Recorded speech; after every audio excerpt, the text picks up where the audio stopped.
Shalom everyone from the Integral House of Israel. I'm going to be reading today the last Aliyah from Parashah Shemot. I'll be reading today from the book of Exodus, chapter 5, verse 1 through chapter 6, verse 1, as well as from the book of Hebrews, chapter 11, verse 23 through 26. Moses and Aaron speak to Pharaoh. After this presentation to Israel's leaders, Moses and Aaron went and spoke to Pharaoh. They told him, "This is what the Lord, the God of Israel, says. Let my people go, so they may hold a festival in my honor in the wilderness." "Is that so?" retorted Pharaoh. "And who is the Lord? Why should I listen to him and let Israel go? I don't know the Lord, and I will not let Israel go." But Aaron and Moses persisted. "The God of the Hebrews has met with us," they declared. "So let us take a 3-day journey into the wilderness so we can offer sacrifices to the Lord our God. If we don't, he will kill us with the plague or with the sword." Pharaoh replied, "Moses and Aaron, why are you distracting the people from their tasks? Get back to work. Look, there are many of your people in the land, and you are stopping them from their work, making bricks without straw." The same day Pharaoh sent this order to the Egyptian slave drivers and the Israelite foremen: "Do not supply any more straw for making bricks. Make the people get it themselves, but still require them to make the same number of bricks as before. Don't reduce the quota. They are lazy. That's why they are crying out. Let us go and offer sacrifices to our God. Load them down with more work. Make them sweat.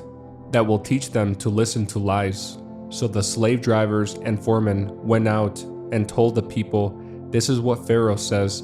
I will not provide any more straw for you. Go and get it yourselves. Find it wherever you can, but you must produce just as many bricks as before." So the people scattered throughout the land of Egypt in search of stubble to use as straw. Meanwhile, the Egyptian slave drivers continued to push hard. "Meet your daily quota of bricks, just as you did when we provided you with straw," they demanded. Then they whipped the Israelite foremen they had put in charge of the work crews. "Why haven't you met your quotas either yesterday or today?" they demanded. So the Israelite foremen went to Pharaoh and pleaded with him. "Please don't treat your servants like this," they begged. "We are given no straw, but the slave drivers still demand, 'Make bricks.' We are being beaten, but it isn't our fault. Your own people are to blame." But Pharaoh shouted, "You're just lazy. That's why you're saying, 'Let us go and offer sacrifices to the Lord.' Now go back to work. No straw will be given to you, but you must still produce the full quota of bricks." The Israelite foremen could see that they were in serious trouble when they were told, "You must not reduce the number of bricks you make each day." As they left Pharaoh's court, they confronted Moses and Aaron, who were waiting outside for them. The foreman said to them, "May the Lord judge and punish you for making us stink before Pharaoh and his officials. You have put a sword into their hands, an excuse to kill us." Then Moses went back to the Lord and protested, "Why have you brought all this trouble on your own people? Lord, why did you send me?